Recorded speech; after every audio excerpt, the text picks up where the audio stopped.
Good morning everyone. My self FCM अभिषेक जैन। आज हम start करने वाले हैं अपने कॉस्टिंग के थ्योरेटिकल टॉपिक रिलेटेड जितने भी MCQ होते हैं। देखो, आपका कॉस्टिंग जो है ना वो 30 मार्क्स का है, ठीक है। सो रफली आउट ऑफ 50 MCQs 15 MCQs जो है वो हमारे कॉस्टिंग में से आने वाले हैं। सो उसमें भी मोस्ट प्रोबेबली जो है 5 to 7 MCQs जो होते हैं वो थ्योरेटिकल होते हैं। सो आज जो हम MCQs करने वाले हैं तो उसमें लगभग लगभग आपके 15 मार्क के टॉपिक कवर हो जाते हैं, ठीक है। 15 मार्क आप आराम से इसके अंदर स्कोर कर पाओगे।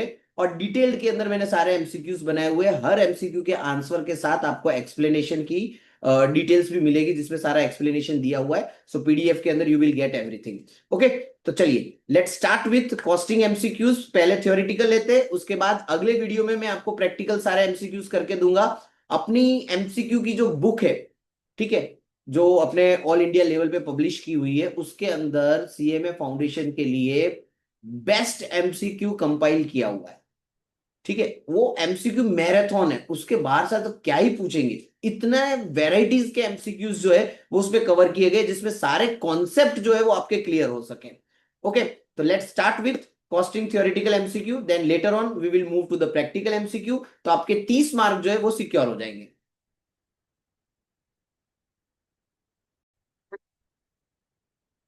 चलिए पहले कुछ बेसिक टर्मिनोलॉजी जो है वो देख लेते हैं, then will directly move to the MCQ portion. और MCQ में कई सारी चीजें और जो थियोरेटिकल है वो अपनी क्लियर हो जाएगी। ये सब तो मैंने कॉस्टिंग स्टार्ट किया था तब भी आपको समझाया था, फिर भी एक बार हम देख लेते हैं। प्राइमरी 3 एलिमेंट होते हैं कॉस्ट के, मटेरियल, लेबर एंड ओवरहेड, ठीक है। सो मटेरियल कॉस्ट के अगर हम दो पार्ट कर दे तो एक डायरेक्ट और दूसरा। डायरेक्ट का सिंपली मतलब जो इजीली एंड फिजिकली ट्रेस हो सके, जो डायरेक्टली उस प्रोडक्ट से रिलेट हो, दैट इज डायरेक्ट मटेरियल। और जो डायरेक्टली रिलेट ना करे उसको क्या कहेंगे हम? Indirect material. सेम मैनर में एम्प्लॉय कॉस्ट होती है डायरेक्ट कॉस्ट और दूसरी होगी इनडायरेक्ट। डायरेक्ट का अगेन सेम मतलब जो डायरेक्टली एम्प्लॉइज इन्वॉल्व है प्रोडक्शन में उनको डायरेक्ट लेबर कहा जाएगा, और जो डायरेक्टली इन्वॉल्व नहीं है उनको क्या कहेंगे हम? Indirect labour. ओवरहेड्स के अंदर 3 varieties of overheads, manufacturing, admin and S&D। जो आपके नॉर्मल फैक्ट्री रिलेटेड खर्चे उनको हम क्या कहते हैं? मैन्युफैक्चरिंग। दूसरा नाम फैक्ट्री ओवरहेड, तीसरा एक और नाम है उसका प्रोडक्शन ओवरहेड। एडमिन ओवरहेड का मतलब जो खर्चे किससे रिलेट करते हो? जनरल मैनेजमेंट से। S&D का मतलब जो प्रोडक्ट को सेल करने या कस्टमरों को प्रोडक्ट को डिलीवर करते वक्त खर्चे होते हैं उसको कहते हैं हम सेलिंग एंड डिस्ट्रीब्यूशन। चलो behaviour wise, fix cost, variable cost और सेमी वेरिएबल। फिक्स कॉस्ट का मतलब जो फिक्स रहेगा over a period of time, जिसका प्रोडक्शन के इंक्रीज और डिक्रीज से कोई लेना देना नहीं होगा। सिंपल एग्जांपल, आपकी फैक्ट्री का रेंट। आप ज्यादा प्रोडक्शन करो कि कम प्रोडक्शन करो, रेंट आपका उतना ही रहने वाला है। वेरिएबल कॉस्ट कौन सी कॉस्ट होगी? जो आपके प्रोडक्शन के वॉल्यूम के साथ चेंज हो जाएगी। मतलब 10,000 यूनिट बनाए तो for example 20,000 kilo raw material चाहिए, तो कॉमन सेंस है ना, 20,000 यूनिट बनाऊंगा तो 40,000 किलो चाहिएगा। तो वेरिएबल कॉस्ट इंक्रीज होती जाएगी। कैसे इंक्रीज होगी? प्रोडक्शन इंक्रीज होगा तो। और डिक्रीज कब होगी? जब प्रोडक्शन डिक्रीज होगा। सेमी वेरिएबल का मतलब जिसमें दोनों कंपोनेंट हो, फिक्स और वेरिएबल। सबसे बेस्ट एग्जांपल आपका लाइट बिल, जो एक पर्टिकुलर अमाउंट तक फिक्स रहता है। आप लाइट यूज करो या ना यूज करो, जैसे फॉर एग्जांपल टोरेंट वाला बोलता है 200 रुपया मिनिमम बिल आएगा, तो that is your fix portion. और इसके ऊपर जो आप पावर कंज्यूम करोगे वो जो बिल आएगा वो कौन सा पोर्शन होता है? वेरिएबल। सेमी वेरिएबल को कहीं सेपरेटली लिखना नहीं होता। सेमी वेरिएबल में से आपको फिक्स एंड वेरिएबल दोनों चीजें अलग करनी होती है, और उसके बाद आपको उसकी कॉस्ट कैलकुलेट करनी होती है। फिर आता है फंक्शन वाइज। तो एक होती है प्रोडक्ट कॉस्ट, ठीक है, which cost those are incur to manufacture a product. Product को मैन्युफैक्चरिंग करते वक्त जो खर्चे होते हैं उनको कौन सी कॉस्ट कहा जाएगा? Product cost. एक होती है period cost, which is not related to production process but necessary for running the business.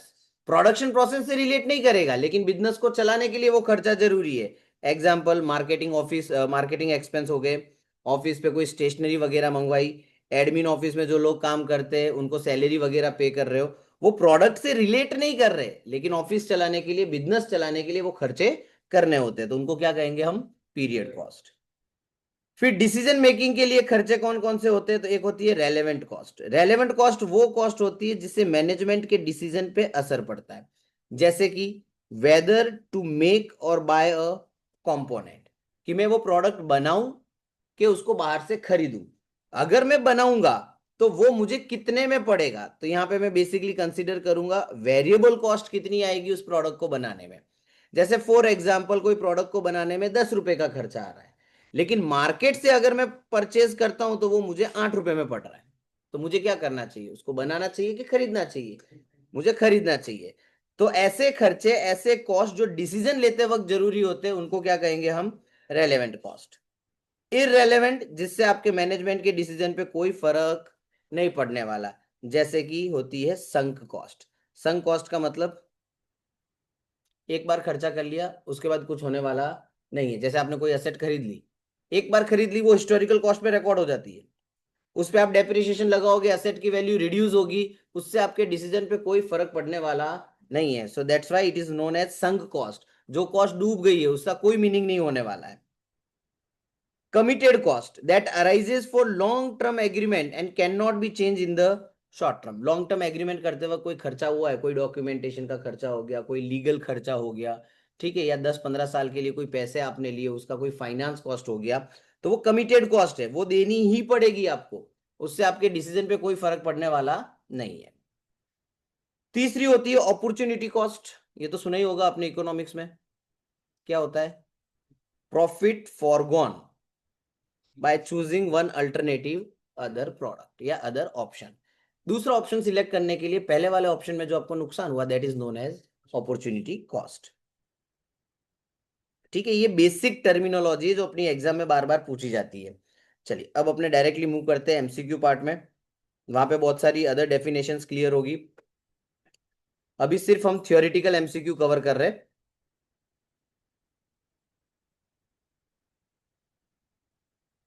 चलिए, carriage outward is a part of office, factory, selling या फिर प्राइम कॉस्ट। आउटवर्ड मतलब प्रोडक्ट जब जा रहा है, जाता कब है? जब आप उसको बेचते हो। So it is related with selling and distribution overhead. Notional cost किसे कहा जाता है? तो नाम याद रखना, ये बहुत ही मल्टीपल टाइम पूछा गया एमसीक्यू है, मोस्ट आईएमपी यही है। इसको क्या कहा जाएगा? Imputed cost. What is imputed cost? Notional cost का मतलब क्या होगा? ये ऐसा खर्चा है जिसमें कैश आउटले होता ही नहीं। बेस्ट एग्जांपल इसका दूं तो इंटरेस्ट ऑन कैपिटल। मैंने धंधे में पैसा लगाया और मैं खुद को ही ब्याज दे रहा हूं, बट अकाउंटिंग तो करते हैं उसकी, इफेक्ट तो देनी पड़ती है, बट क्या रियल में कैश गया उसमें? नहीं। लेकिन डिसीजन लेते वक्त वो खर्चा इंपॉर्टेंट है। इसलिए ऐसे खर्चे which does not involve any cash outlay is known as notional cost, या फिर उसको क्या कहा जाता है? Imputed cost. Which one of the following is not a cost unit? तो पहले तो ये समझना कि कॉस्ट यूनिट क्या होता है। कॉस्ट यूनिट वो चीज होती है जिससे आप किसी की कॉस्ट को मेजर करते हो। जैसे कि अगर आप मोबाइल बना रहे हो तो आप खर्चा निकालोगे कि पर मोबाइल मुझे कितने में पड़ा। अगर आप प्रिंटिंग का काम कर रहे हो तो 1000 इनविटेशन कार्ड प्रिंट करना आपको कितने में पड़ता है? बैच कॉस्ट होती है, जॉब कॉस्ट होती है। हर एक जगह पे अलग अलग वैरायटी की कॉस्ट आएगी। जैसे मैं बोलूं कि अगर आपका ट्रक का बिजनेस है तो आप कॉस्ट कैसे कैलकुलेट करोगे? 1 टन माल लेके जाना है आपको, तो कॉस्टिंग का एक मेजरमेंट होना चाहिए आपके पास। पर केजी होता है, जैसे पर लीटर होता है। तो ट्रांसपोर्ट इंडस्ट्री में एक मेजर होगा जिसे कहा जाता है टन माइल, जिसे पर टन किलोमीटर कहा जाता है कि अगर ट्रक 1 टन 1 किलोमीटर तक लेके जाता है तो खर्चा कितना। अगर मैं हॉस्पिटल की बात करूं तो हॉस्पिटल वाले कैसे? एक पेशेंट एक दिन के लिए भर्ती होता है तो खर्चा कितना। सेम मैनर में जैसे पेशेंट डे होता है वैसे ही हॉस्पिटल वालों एंड होटल वालों दोनों में सेम ही होता है। प्रोसेस कॉस्टिंग, जहां पे एक प्रोडक्ट बनने में एक टाइम पीरियड लगता है, तो वहां पे कौन सी कॉस्टिंग यूज होती है? Process costing. ऐसे अलग अलग कॉस्टिंग की टेक्निक है। ऑपरेटिंग कॉस्टिंग होता है, फिर यहाँ पे आ जाता है अपना कॉन्ट्रैक्ट कॉस्टिंग। ये सब नाम बताए थे मैंने आपको कि नहीं बताया? स्टार्टिंग में बताए होंगे यार। ऑपरेटिंग कॉस्टिंग सर्विस इंडस्ट्री वालों के लिए होता है। कॉन्ट्रैक्ट कॉस्टिंग जो लोग बिल्डिंग वगैरह बनाते हैं उनके लिए होता है। तो हर एक चीज का एक मेजरमेंट होता है, that is a cost unit. जैसे पहला क्या नाम दिया है? ये पावर इंडस्ट्री के लिए होगा कि 1 किलोवाट 1 आवर में बिजली अगर स्पेंड होती है तो खर्चा कितना।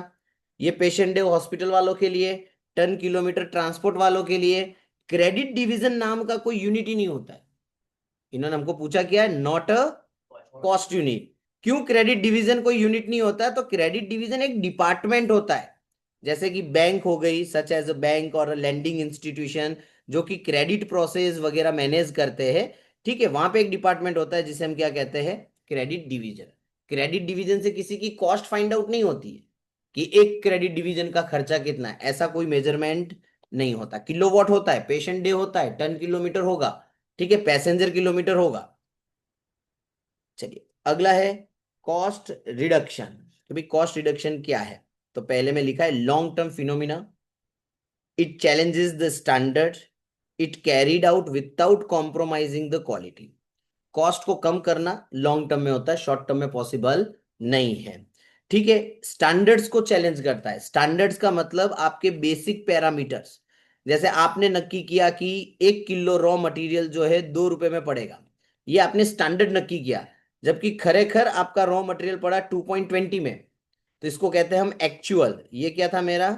स्टैंडर्ड। और फिर मैं इसको कंपेयर करता हूं तो मुझे पता चलता है 20 पैसे ज्यादा खर्चा आ गया, तो इसको कहते हैं डेविएशन, या इसका नाम होता है कॉस्टिंग में वेरियांस। ठीक है, वैसे ऐसा भी तो हो सकता था 2 रुपया मैंने स्टैंडर्ड नक्की किया, फिर कॉस्ट आई मेरी 1.80।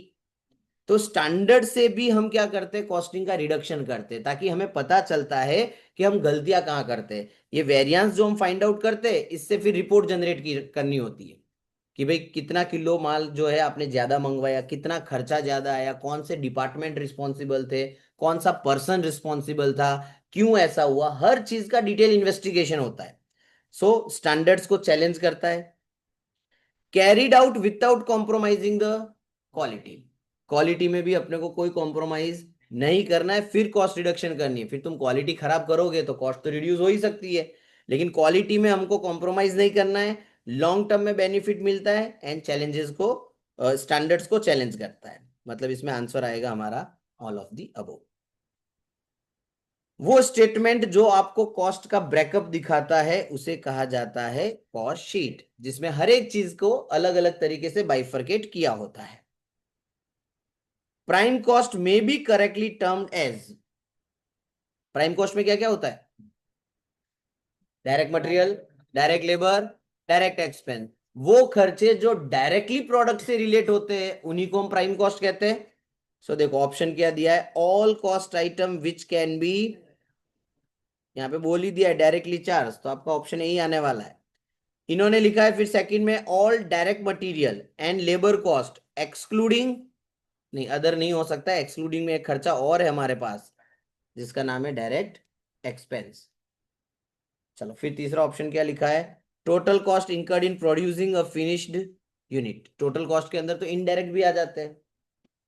The sum of the large cost in product cost, बोले जो सबसे बड़ा खर्चा होगा वो, नहीं सबसे बड़े से तो कोई लेना देना ही नहीं है। प्राइम कॉस्ट की सिंपल डेफिनेशन है जो खर्चे डायरेक्टली प्रोडक्ट को चार्ज होते हैं, direct material, direct labour and direct expense. Labour मतलब वेजेस ही होता है। चलो which one is included in financial account but not in cost account, ऐसा कौन सा खर्चा है जो पी एंड एल में आता है लेकिन कॉस्ट शीट में नहीं आता? रॉयल्टी आपके कॉस्ट शीट में आता है, इसको हम डायरेक्ट एक्सपेंस कहते हैं। डिविडेंड पेड, मुझे बताओ कॉस्ट शीट में कहाँ लिखोगे? ये आपके प्रोडक्ट से रिलेट करता है? क्या ये प्राइम कॉस्ट है? क्या फैक्ट्री का खर्चा है? क्या ऑफिस का खर्चा है? ना ही ये सेल्स का खर्चा है। Dividend paid is purely financial expense.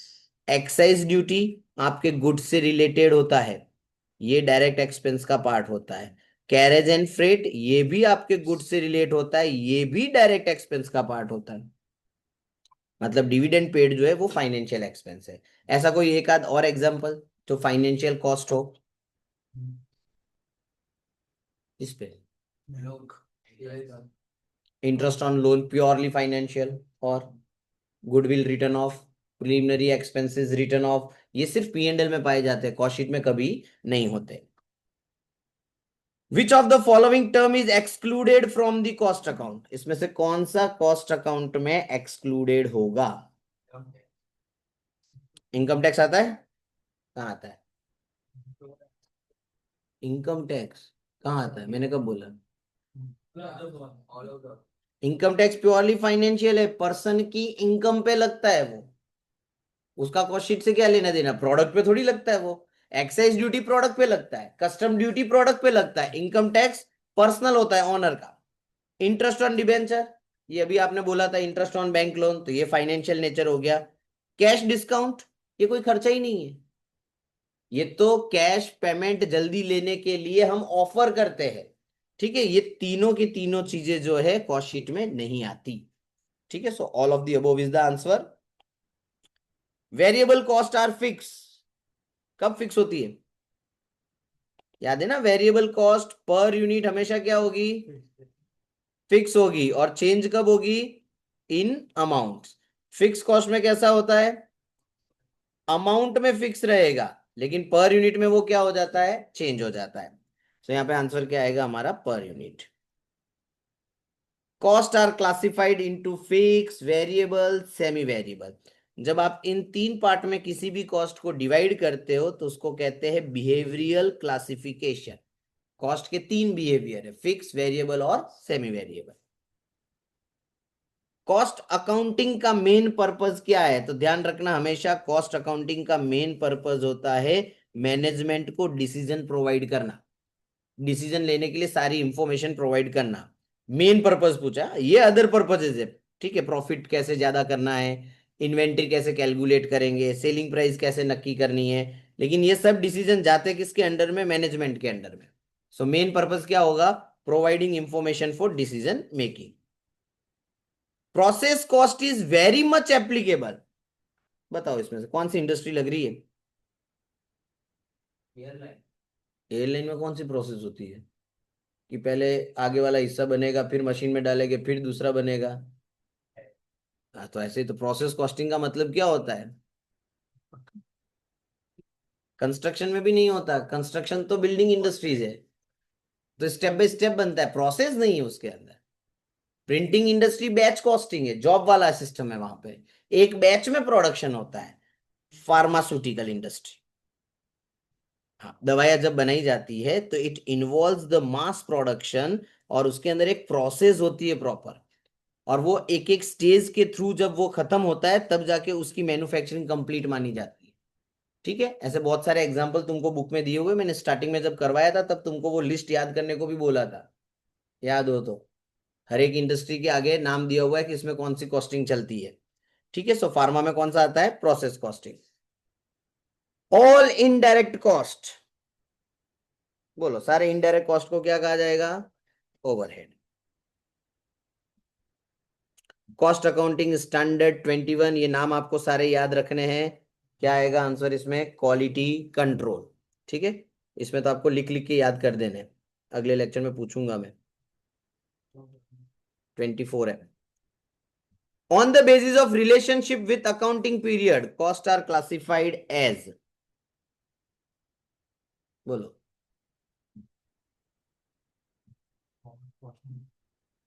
फेंका नाम मारता मैं,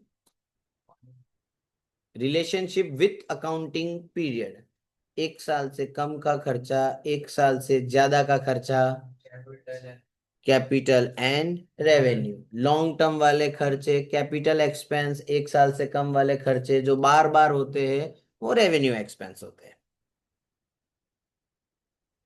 cost of staff service is an example of committed cost, policy cost, discretionary cost या फिर स्टेप कॉस्ट। तो इसमें आंसर आपको याद रखना है, ये कुछ और वाले एमसीक्यूज है। डिस्क्रिशनरी कॉस्ट होता क्या है, ये वो कॉस्ट होती है that are not essential for the operation of a business, they are also known as managed cost, या फिर इसका दूसरा नाम क्या होता है, अवॉइडेबल कॉस्ट। इसका एक और नाम बोल सकते हैं, ये अभी हमने पढ़ा था, नॉट एसेंशियल फॉर ऑपरेशन, कहीं पढ़ा था, इसके रिलेटेड एक टर्म आया था अभी थोड़ी देर पहले, रिलेटेड आया था, एग्जैक्ट नहीं। क्या था इसके अंदर, पीरियड कॉस्ट, और एक ऊपर पढ़ाया था मैंने आपको प्रोडक्ट कॉस्ट। पीरियड कॉस्ट में क्या था, वो प्रोडक्ट से रिलेट नहीं है लेकिन बिजनेस ऑपरेशन को चलाने के लिए जरूरी है, तो उसको क्या कहते हैं हम। और यहां पे बोल रहे कि ये बिजनेस ऑपरेशन के लिए भी जरूरी नहीं है, आप इसको अवॉइड कर सकते हो, जैसे सिंपली मैं बोलूं कि भाई एडवर्टाइजमेंट, जरूरी नहीं है ना एडवर्टाइजमेंट करना, वो तो ठीक है, आप प्रमोशन करने के लिए एडवर्टाइजमेंट करते हो। तो ऐसे खर्चे जिनको हम क्या कर सकते हैं, अवॉइड कर सकते हैं। ठीक है, 3 वॉचमैन आपने रखे, 2 की जरूरत थी, एक को क्यों एक्स्ट्रा रखा खाली खाली, तो उस खर्चे को भी हम क्या कर सकते हैं, अवॉइड कर सकते हैं। विच of the following is not a method of costing, अभी मैंने नाम बताया था आपको मेथड्स के भी, प्रोसेस आया था नाम, बैच आया था, ऑपरेटिंग आया था, ये कोई कॉस्टिंग की मेथड ही नहीं है, ऐसी कोई मेथड नहीं है, ये टेक्निक है। डायरेक्ट कॉस्टिंग का मतलब प्राइम कॉस्ट, जिसमें सारे के सारे हमारे डायरेक्ट वाले खर्चे कंसीडर किए जाते हैं। The return down value of abundant plant less salvage value, plant एटले असेट, साल्वेज वैल्यू का मतलब स्क्रैप। तो बेसिकली ये बात किसकी कर रहे हैं, फिक्स असेट एंड डेप्रिसिएशन की। और अभी हमने आगे पढ़ा था, एक कॉस्ट का नाम आया था संक कॉस्ट। ठीक है, जो खर्चा हो चुका है और जिसको आप रिकवर नहीं कर सकते और वो आपके कोई काम का भी नहीं है। Cost are differentiated between fix and variable,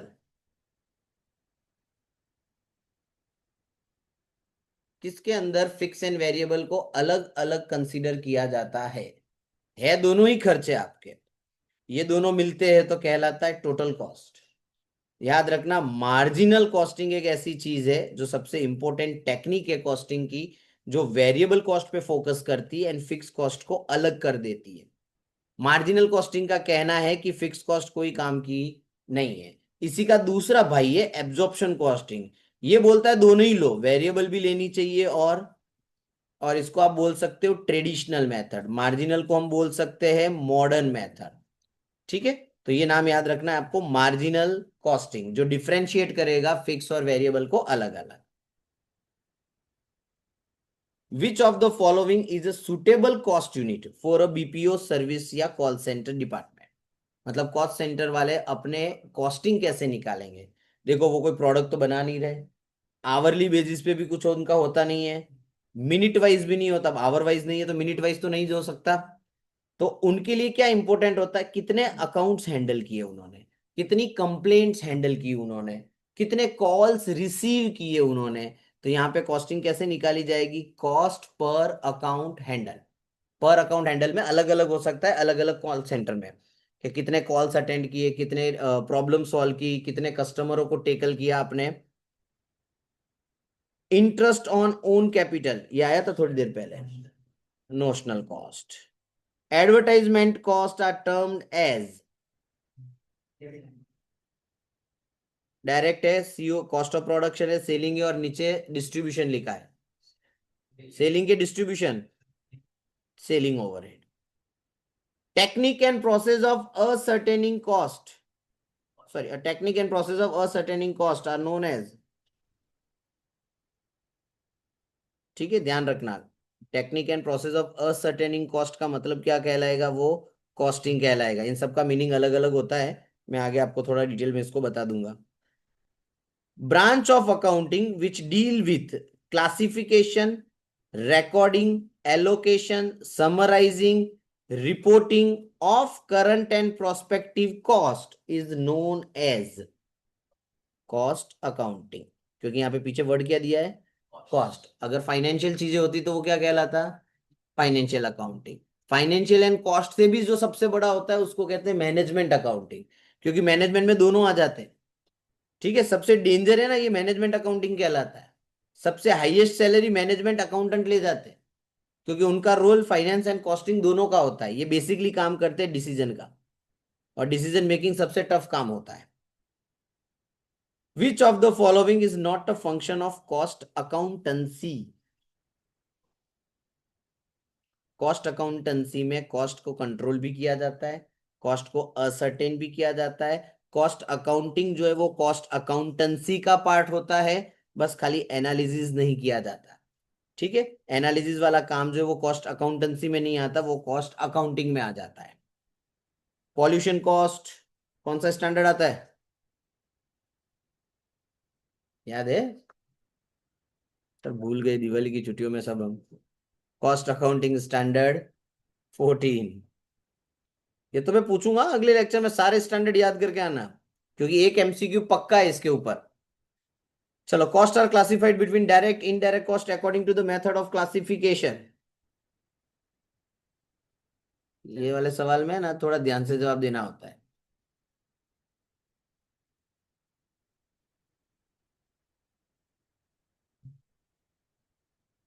direct कौन सा होता है? जो प्रोडक्ट में ट्रेस होता है।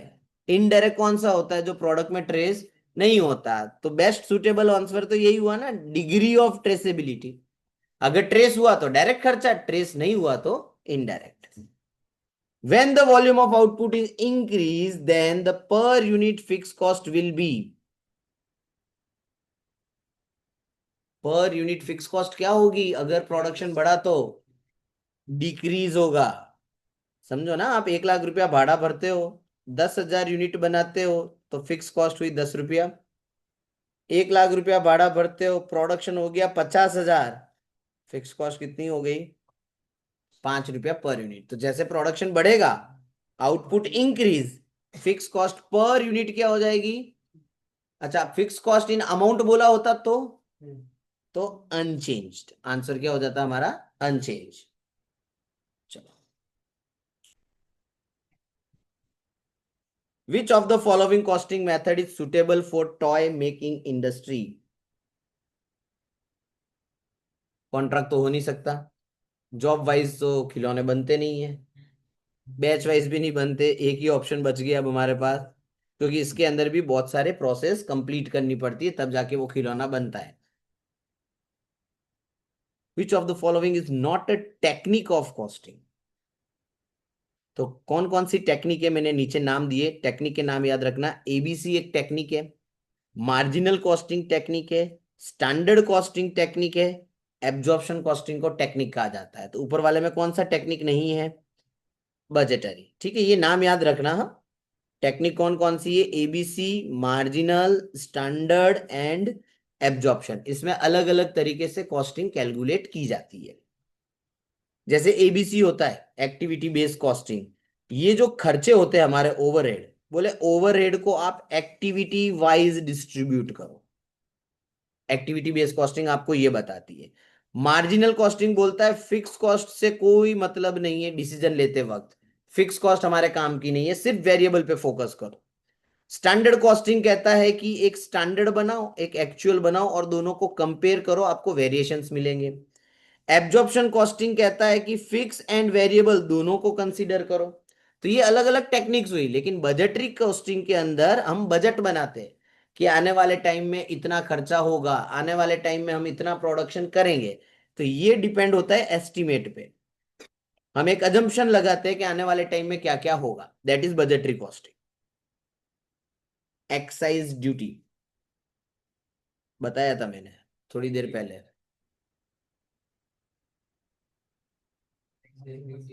बताओ, ये प्राइम कॉस्ट में आता है कि नहीं? ये गुड से रिलेट है कि नहीं? माल खरीदोगे तभी ये खर्चा होगा, तो ये ट्रेसेबल हुआ। जो खर्चे प्राइम कॉस्ट में आते हैं उनको चार्जेबल एक्सपेंस कहा जाता है। कौन से खर्चे कहा जाएगा उनको? चार्जेबल। ठीक है, so excise duty is an example of chargeable expense.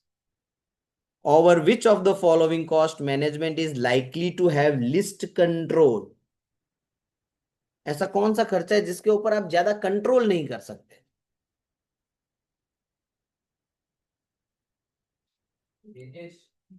Wages तो हमारे हाथ में ही है ना यार, कितने लेबर लगाने हैं मशीन पे, एक दो कम करने कर सकता हूं। इंश्योरेंस कौन सा लेना है हमारे हाथ में तो होता है, जिसका भी लेना है ले लो। एडवर्टाइजमेंट भी तुम्हारे हाथ में है। मशीन कब टूट के खराब होगी तुम्हें पता होता है क्या? कितना खर्चा आएगा टूटने पे ये पता होता है। सो ये हमारा इसके ऊपर ज्यादा कंट्रोल नहीं होता। हाँ, हम एक मेथड नक्की कर सकते हैं हमारी मशीनों के लिए कि प्रिवेंटिव मेंटेनेंस रखना है कि ब्रेकडाउन मेंटेनेंस। दो प्रकार के रिपेयरिंग के खर्चे होते हैं। प्रिवेंटिव का मतलब हर महीने मशीनों की रिपेयरिंग करवा लो, नॉर्मल ऑयलिंग वगैरह करवा दो, कुछ हो के ना हो फिर भी आप उसकी सर्विस करवाओगे। ब्रेकडाउन का मतलब होता है मशीन खराब होने के बाद रिपेयर करवाई जाएगी, तो उसको कहते हैं ब्रेकडाउन रिपेयरिंग कॉस्ट। ठीक है, तो ये बेसिकली हमारे कंट्रोल में नहीं होता है। Work cost plus admin expense, cost sheet याद करो। वर्क कॉस्ट मतलब फैक्ट्री कॉस्ट। फैक्ट्री कॉस्ट में जब हम एडमिन के खर्चे प्लस करते हैं तो हमको मिलता है cost of production. Opportunity cost किसका बेस्ट एग्जांपल है? संक कॉस्ट तो है ही नहीं। संक कॉस्ट तो जो डूब जाता है। आपके डिसीजन लेते वक्त ये सबसे रेलेवेंट माना जाता है। देखो, अपॉर्चुनिटी कॉस्टिंग का एक और जोरदार फंडा है, इसको लिखा नहीं जाता कहीं पे अकाउंट में। अकाउंट में लिखा कभी P&L में डेबिट साइड, ये नहीं किया इसलिए इतना नुकसान हुआ। ये सिर्फ डिसीजन लेते वक्त काम में आता है। जब हमें ये नक्की करना है कि क्या करना है और क्या नहीं करना है, तो हम अपने लेवल पे, एडमिन लेवल पे, टॉप लेवल पे इस खर्चे को ध्यान में लेते हैं। इसलिए ये क्या कहलाएगा तुम्हारा? रेलेवेंट कॉस्ट, क्योंकि रेलेवेंट कॉस्ट का मतलब होता था डिसीजन मेकिंग लेते वक्त जो खर्चे होते हैं, और अपॉर्चुनिटी कॉस्ट आपको डिसीजन लेते वक्त हेल्प करता है। Which method of costing is used for determination of cost for printing industry? पक्का जवाब आएगा? बोलो कैसे। दोनों भी आ सकता है। बैच में क्या होता है? बैच वाइज आप करोगे। बैच वाइज मतलब एक साइज नक्की होगी, 1000, 5000, 10,000, वॉट एवर। लेकिन आप प्रिंटिंग इंडस्ट्री में जाके आप उसको बोलो कि मुझे तो 10 ही चाहिए, तो वो आपको ना बोलेगा?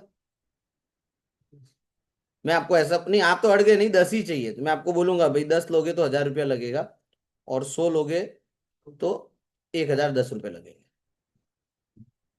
आप बोले नहीं 10 ही चाहिए, मैं कितना ले रहा हूं आपसे? 10 बना के दूंगा कि नहीं? मेरे को क्या फर्क पड़ता है, आप 100 का पैसा मुझे दे रहे हो ना, मैं आपको बना के दूंगा।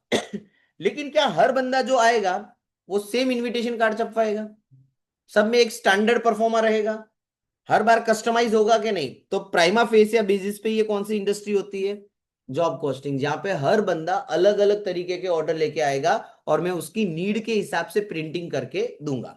हाँ, कॉमन वे में प्रोडक्शन बैच वाइज ही होता है, लेकिन कोई दो मांगेगा तो मैं ना नहीं बोलूंगा, मैं उसको पैसा बोल दूंगा कि दो का इतना पैसा लगेगा, वो बना के दे देगा। आप दो विजिटिंग कार्ड छपवाने जाओ, छाप के देगा वो, और पैसा वो जो मांगेगा वो देना पड़ेगा। वो क्या सोचेगा, दो विजिटिंग कार्ड के लिए मेरा पेपर कितना वेस्ट होगा, क्योंकि नॉर्मली एक पूरे रोल वाइज प्रिंटिंग होती होगी। वो जो वेस्टेज हो रहा होगा वो खर्चा भी वो आपसे ले लेगा, या फिर आपको ऑप्शन देगा दो क्यों छपवाते हो, 200 छाप के देता हूँ वही भाव में। पर आप बोले नहीं नहीं मुझे तो दो ही चाहिए, तो वो 200 छापेगा, दो निकाल के आपको दे देगा, पैसा तो वो आपसे 200 का ही लेने वाला है।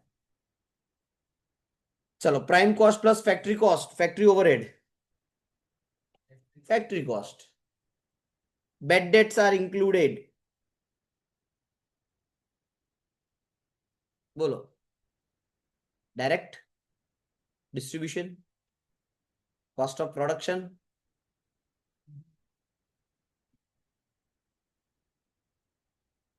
बोलो। ये एक्चुअली इसके दो आंसर है। होगा तो सेलिंग ओवरहेड, अगर अगर अपने को डालना भी है तो किस में डालेंगे, तो it is related to sales, that's why it is selling overhead. लेकिन मेजोरिटी कई सारी बुक्स के ऊपर अंदर कॉस्टिंग के अंदर बेड डेट्स को कंसीडर नहीं किया गया है। तो हमको क्या करना है, हमको लिखना है हम किस में डालेंगे उसको, सेलिंग ओवरहेड में। ठीक है, नीचे मैंने एक्सप्लेनेशन दी है, बहुत सारी जगहों पे उसको कंसीडर नहीं किया जाता है। In situation of increasing prices the valuation of closing stock is more. देखिए, नॉर्मल कॉस्टिंग वाला एमसीक्यू नहीं है, क्योंकि अब आपको पता ही नहीं है मेथड्स कितनी है क्लोजिंग स्टॉक को वैल्यूएट करने की। सिंपल एवरेज मेथड होती है, वेटेड एवरेज होती है, फीफो भी होती है, और लिफो भी होती है। सवाल क्या पूछा है, प्राइस क्या हो रही है आपकी, इंक्रीज हो रही है। जैसे कि फॉर एग्जाम्पल, आपके पास ए नाम का रॉ मटेरियल है जो आपने पहली बार खरीदा 10 रुपए में, बाद में जब आप खरीदने गए तो कितने में पड़ा, फिर आपको पड़ा 15 में, फिर आपको पड़ा कितने में, 20 में। अब ये सब आपके गोडाउन में माल पड़ा है, और आपको ये माल अपनी फैक्ट्री में इश्यू करना है, क्योंकि प्रोडक्शन करने के लिए। तो पहले कौन सा वाला दोगे आप, 10 वाला दोगे कि 20 वाला दोगे? भाई आपके पास सबके सब एक ही लेवल के, एक ही क्वालिटी के रॉ मटेरियल, सबका भाव अलग अलग है। अलग अलग टाइम पे परचेज किया था आपने तो अलग अलग प्राइसिंग आई उसकी, क्योंकि प्राइस बढ़ती जा रही है। तो पहले कौन सा वाला यूज करना चाहिए? सारे तो नहीं, एक साथ नहीं हो पाएंगे। आप समझो ये सबसे सस्ता पड़ा था आपको, इसको पहले वापरोगे आप, ताकि आपको प्रॉफिट ज्यादा होगा इसमें। फिर उसके बाद इसका नंबर लगेगा, फिर इसका नंबर, और फिर इसका नंबर। क्यों? क्योंकि यहाँ पे प्राइस क्या होती जा रही है, बढ़ती जा रही है। तो मेरे पास जो पुराना पड़ा है ना, मैं उसको पहले बाहर निकालूंगा। तो यहाँ पे मेथड कौन सी आएगी? FIFO, first in first out, last in first out.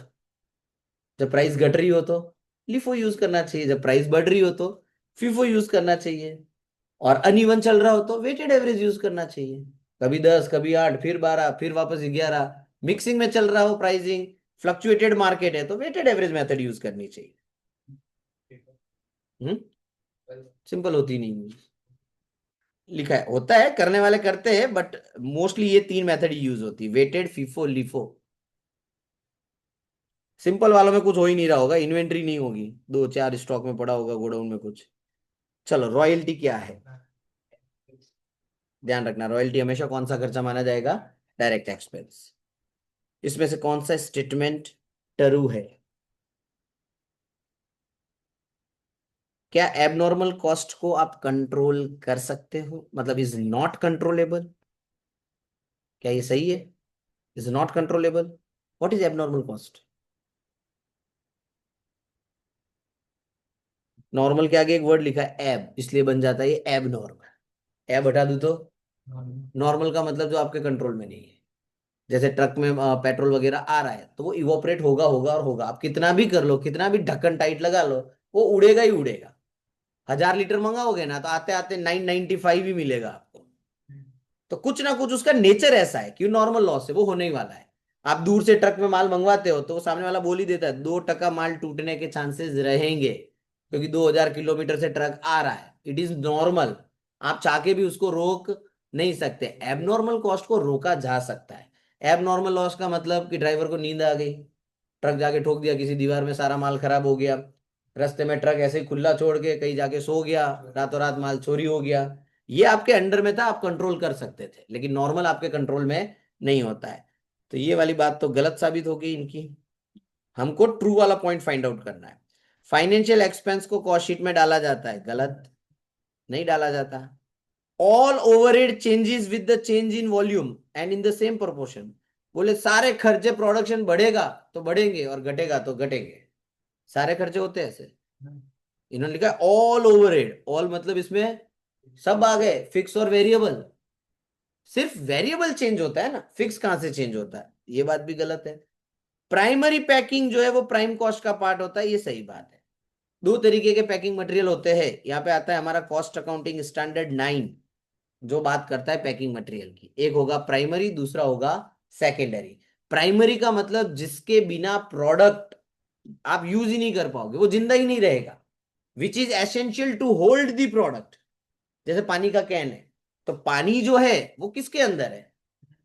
Can ना हो तो, मतलब वो बिना कैन के वो वाटर का कोई यूज नहीं है। अच्छा, पानी की बोतल आप लेते हो दुकान पे जाके, तो वो जो वाटर बोतल है प्लास्टिक की, दैट इज प्राइमरी। लेकिन 10 बोतल एक साथ ली और उसने एक कार्टन के अंदर पैक करके दिया, तो दैट कार्टन इज सेकेंडरी। वो उसको ट्रांसपोर्ट करने के लिए जरूरी है, लेकिन प्रोडक्ट को होल्ड करने के लिए जो मटेरियल यूज होता है उसको क्या कहेंगे हम? प्राइमरी। चलिए, costing is a technique of ascertaining the cost. Main काम यही होता है, कॉस्ट कितनी। विच of the following is appropriate cost unit for timber industry? लकड़ियां पर टन मिलती है?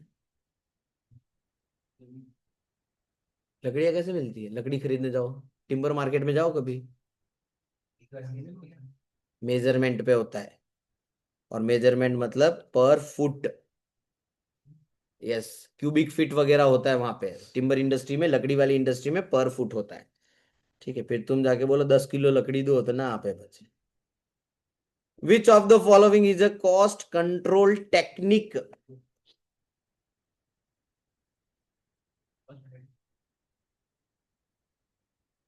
Cost control technique, costing technique नहीं। ऊपर मैंने जो नाम बताए तो कॉस्ट टेक्निक्स थे, याद हो तो।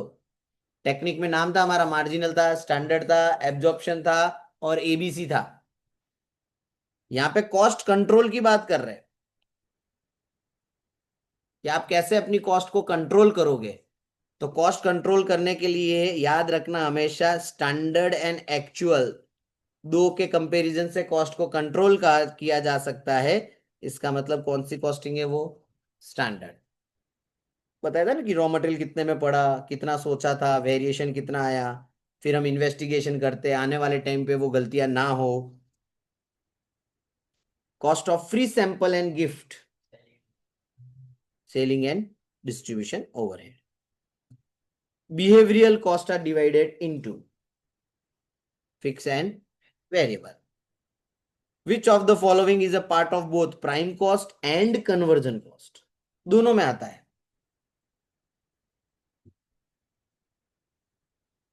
बोलो कौन सा खर्चा है जो prime cost and conversion cost दोनों में आता है? तो कन्वर्जन कॉस्ट का मतलब बेसिकली याद रखना direct labour plus factory overhead, इसको कन्वर्जन कॉस्ट कहा जाता है। और प्राइम कॉस्ट का मतलब direct material and direct labour and direct, इन दोनों में कॉमन क्या है? Direct labour. सिर्फ लेबर और फिक्स ओवरहेड लेने का, मटेरियल नहीं लेने का। मटेरियल को फिनिश में कन्वर्ट करने के लिए जो एक्स्ट्रा खर्चा होता है मटेरियल को छोड़ के, उसको कन्वर्जन कॉस्ट कहा जाता है। विच of the following is not a relevant cost? जोरदार नाम दिखाई देगा आपको हमेशा, ये कभी रेलेवेंट होता ही नहीं है। Direct expenses are also known as, थोड़ी देर पहले ही आया था, chargeable expense. Indirect material cost is a part of, direct prime cost का पार्ट होता है तो इनडायरेक्ट फैक्ट्री का पार्ट होता है। In each of the following one of them is correct, indicate the correct answer.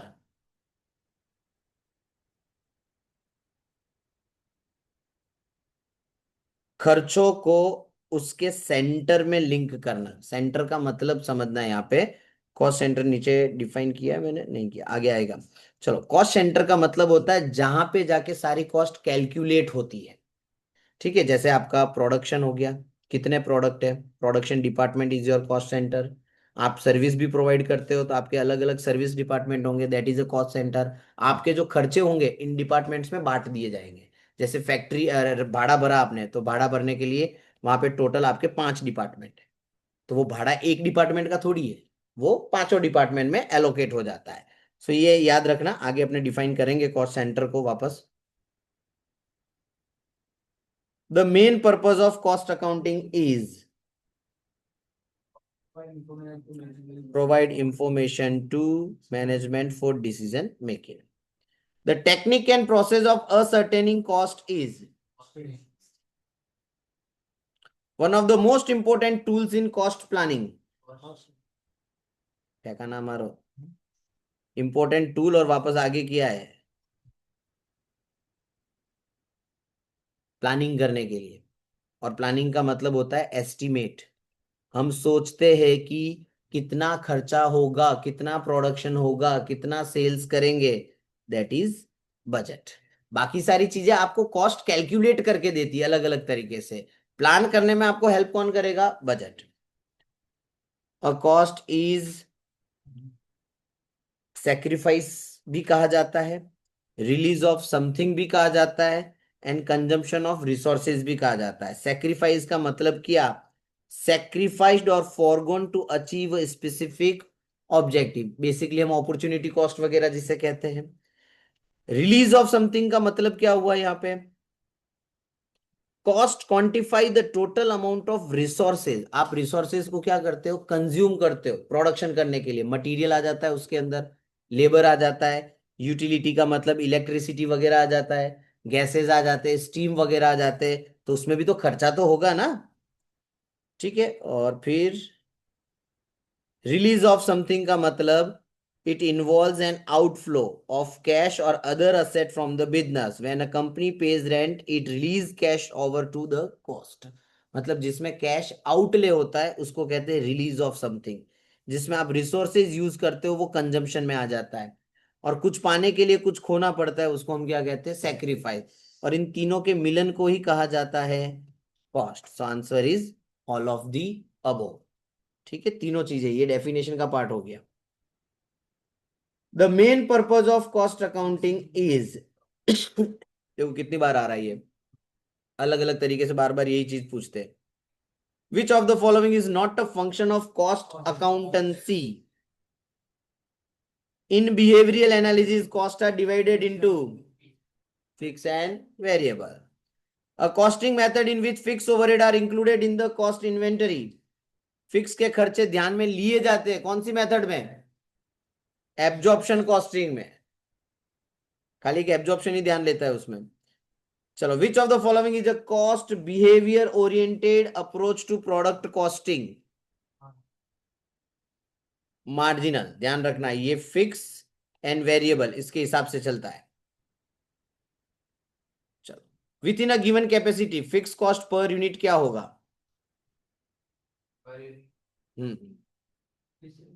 Fix cost बोला है, हाँ, fix cost per unit always change, मतलब वेरिएबल। वेरिएबल कॉस्ट होता तो फिक्स, अमाउंट की बात करते तो फिक्स सेम रहता और वेरिएबल बदल जाता। चलो यहां तक रखते, सर का लेक्चर कंप्लीट होता है उसके बाद कंटिन्यू करेंगे अपने, ज्यादा नहीं अभी, 80 और है, 140 से अपने पास टोटल।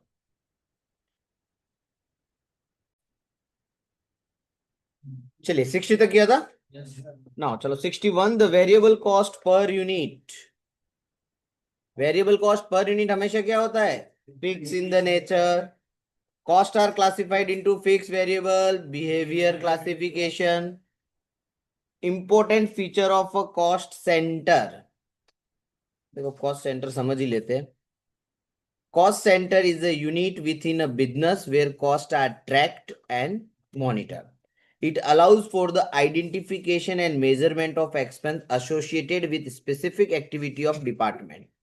ठीक है, तो कॉस्ट सेंटर है क्या कि एक ऐसा सेंटर है जहां पे आप कॉस्ट को क्या करते हो?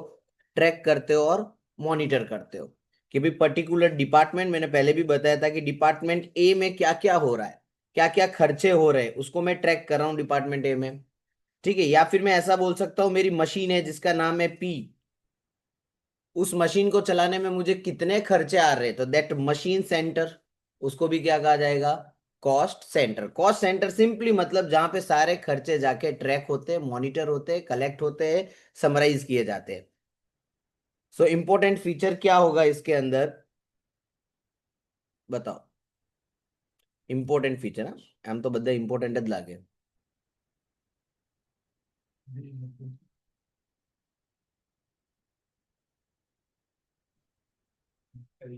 ये क्लियरली डिफाइन करता है हर एक चीज के बॉर्डर को। देखो यहाँ पे बॉर्डर का मतलब क्या होगा, क्लियरली डिफाइन का मतलब, जैसे मैं तुमको बोलूँ कि एक रेंट नाम का खर्चा है 12,000 रुपए का, ठीक है, और मेरा डिपार्टमेंट है ABCD। ए जो है वो 60% जगह ऑक्यूपाई करके बैठा है, बी 10% करके बैठा है, सी 30% पे, या ऐसा लिख लेते 25%, और डी 5% पे। तो ये इन्होंने एरिया ऑक्यूपाइड है हर एक सेंटर का। तो ये 12,000 का खर्चा किस में डालू मैं? ए में डालू, बी में डालू, सी में डालू कि डी में डालू? चारों में कौन से रेशियो में डालू? Equally. What is the best measurement available कि ये 12,000 का खर्चा कैसे एलोकेट होना चाहिए?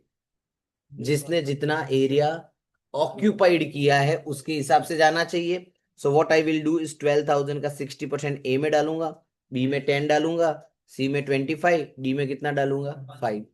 जैसे अब मैं बोलूँ कि इलेक्ट्रिसिटी का खर्चा है कि भाई पूरी फैक्ट्री का बिल आया 50,000, अब कैसे एलोकेट करूंगा? Again area wise.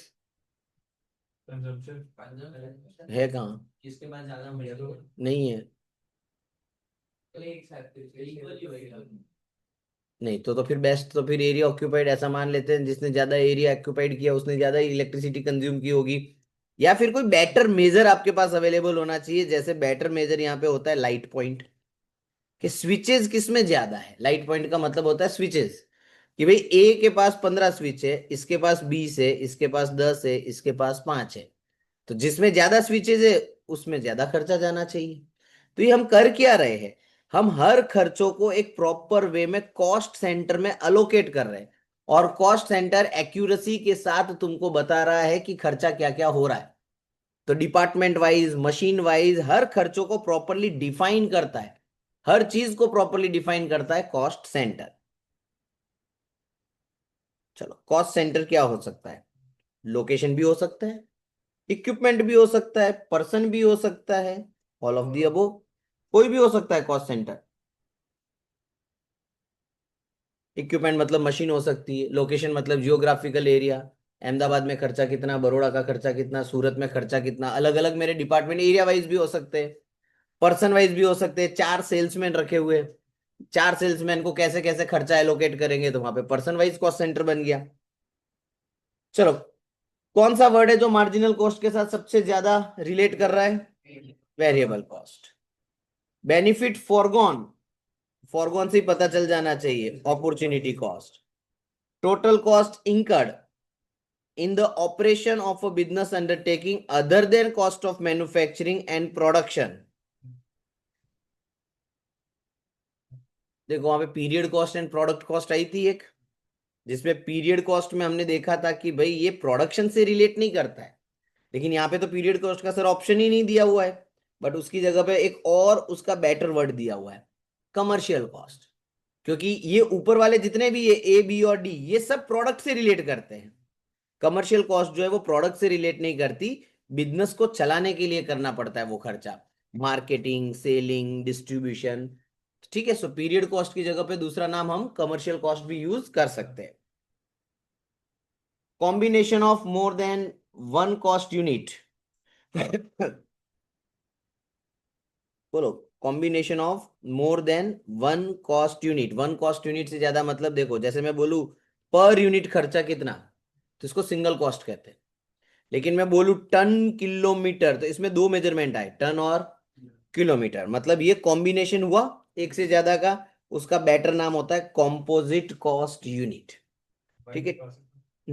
नहीं, कंबाइंड नहीं, कॉस्टिंग की लैंग्वेज में उसमें को कॉम्पोजिट कहा जाता है, कंबाइंड तो अपनी सादी भाषा में कहते हैं अपने। कन्वर्जन कॉस्ट अभी बताया था, क्या क्या होता है उसके अंदर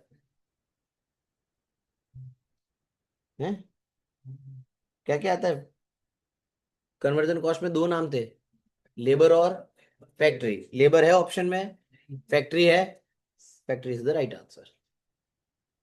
cost that decrease per unit with an increase level of activity, ये भी आया था पहले अलग तरीके से, कि पर यूनिट कम होगा खर्चा जब तुम्हारा प्रोडक्शन बढ़ेगा, दैट इज फिक्स कॉस्ट।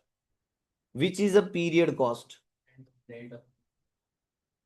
मतलब जो पर्टिकुलर टाइम वाइज आप चार्ज कर सकते हो, that is rent of building. Which is irrelevant in decision making, देखो ये भी बेसिक है, बार बार आता है ये अलग अलग तरीके से। Cost centre is what? Location हो सकता है, फंक्शन हो सकता है, एक्टिविटी हो सकती है, कोई इक्विपमेंट भी हो सकता है।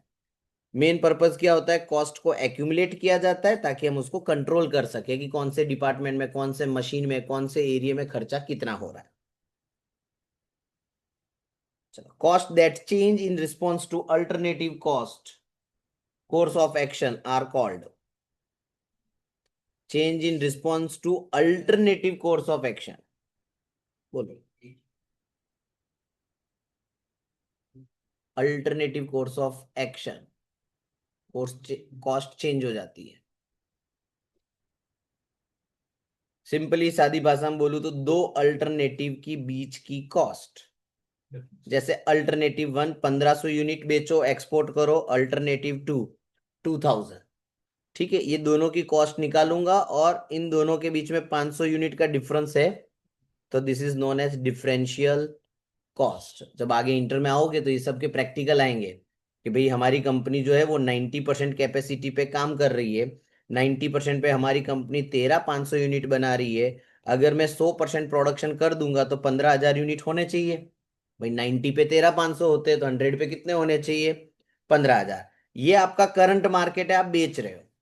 लेकिन अगर आप अपनी फुल कैपेसिटी पे काम करोगे तो कितने बनाओगे? 15,000। लेकिन मार्केट भी तो होना चाहिए, 1500 में एक्स्ट्रा बना रहा हूं, लेकिन 1500 बेचोगे किसको? तो क्वेश्चन ऐसा होता है कि भाई ये 1500 का एक एक्सपोर्ट ऑर्डर आया है, और क्वेश्चन में पूछते हैं क्या ये एक्सपोर्ट ऑर्डर लेना चाहिए हमें कि नहीं लेना चाहिए, तो मैं क्या करूंगा, मेरे पास दोनों कैपेसिटी के खर्चे होंगे, 90% वाले भी होंगे और 100% वाले भी होंगे। मैं दोनों का क्या निकालूंगा, डिफरेंस निकालूंगा और उसका टोटल करूंगा, तो मुझे मिलेगी डिफरेंशियल टोटल कॉस्ट। उसके बेस पे मैं डिसीजन लूंगा कि क्या मुझे इसको एक्सपोर्ट करना है कि नहीं करना है। करना है तो कौन सी प्राइस पे मैं कर सकता हूं। देखो इसमें सबसे बड़ा वेरिएशन किस कॉस्ट में आता है पता है, लॉजिकली समझो, 90% पे 9,000 रुपए का रॉ मटेरियल है, तो 100% पे कितना होगा, तो वेरिएशन कितना हुआ। लेकिन मैं बोलूं फैक्ट्री का भाड़ा 10,000 है 90% पे, तो 100% पे कितना होगा, 10,000 ही होगा।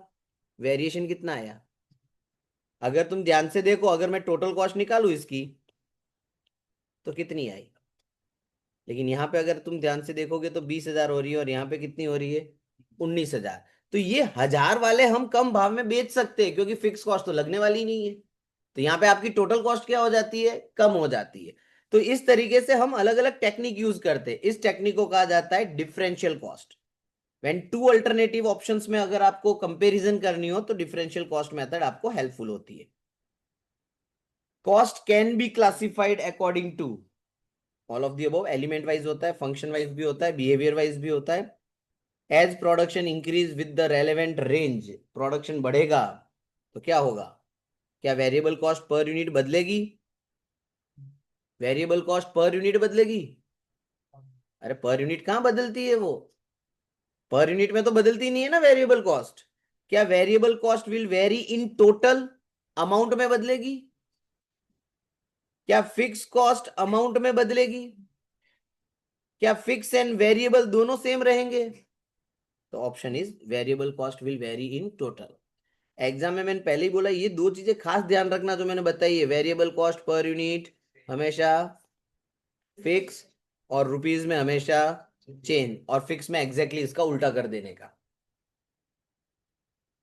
Interest on own capital, notional traditional approach of costing बताया था मैंने थोड़ी देर पहले, और modern marginal costing. Which of the following cost would not be a period cost,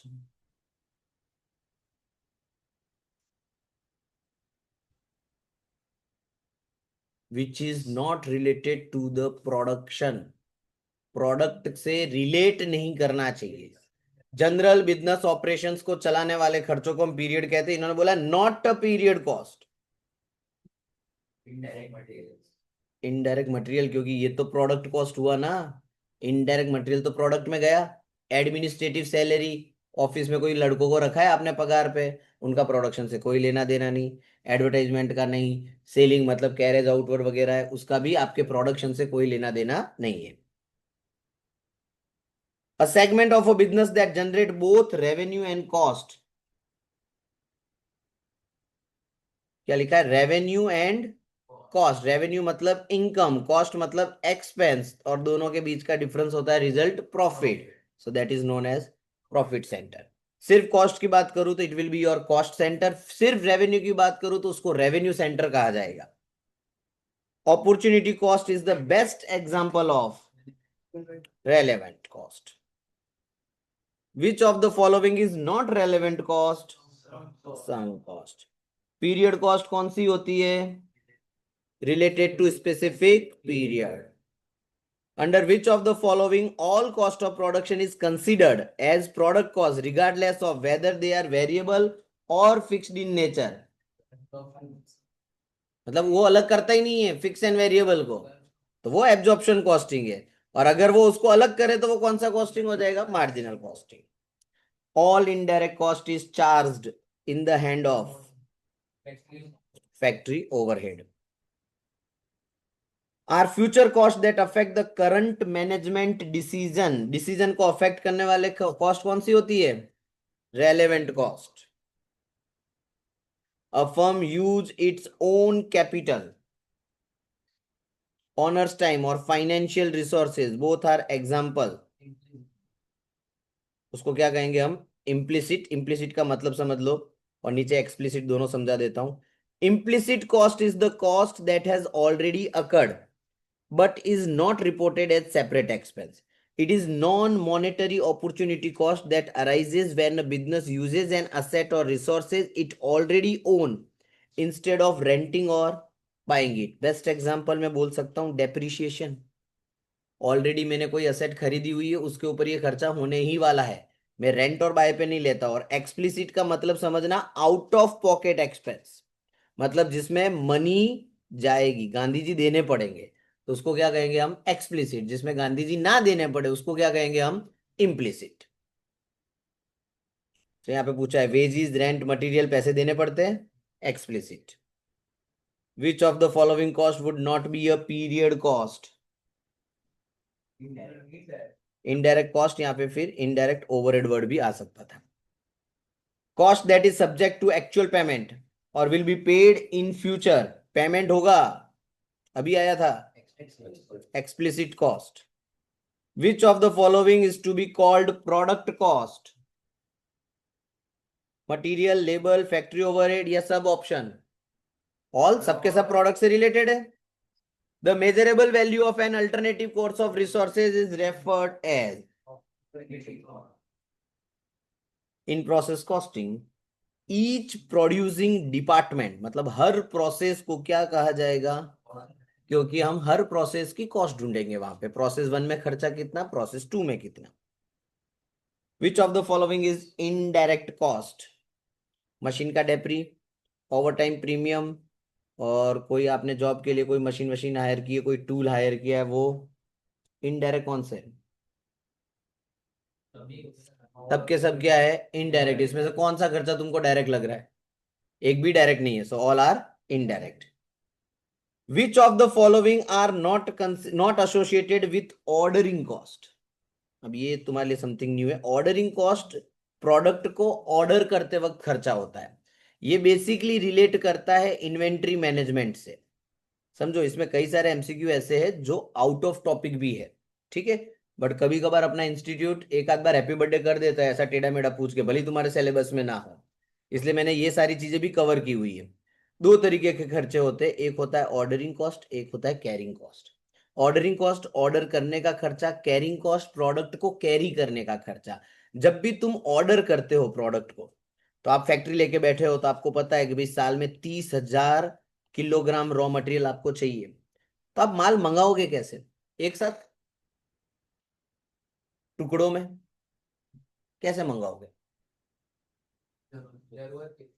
नहीं, जरूरत के हिसाब से। तो फिर ऐसा ना हो कि प्रोडक्शन ठप हो जाए और सामने वाले ने बोल दिया माल नहीं है, 5 दिन लगेंगे, तो तुम्हारी तो वाट लग जाएगी, तुमको स्टॉक के लेवल्स मेंटेन करने पड़ते हैं।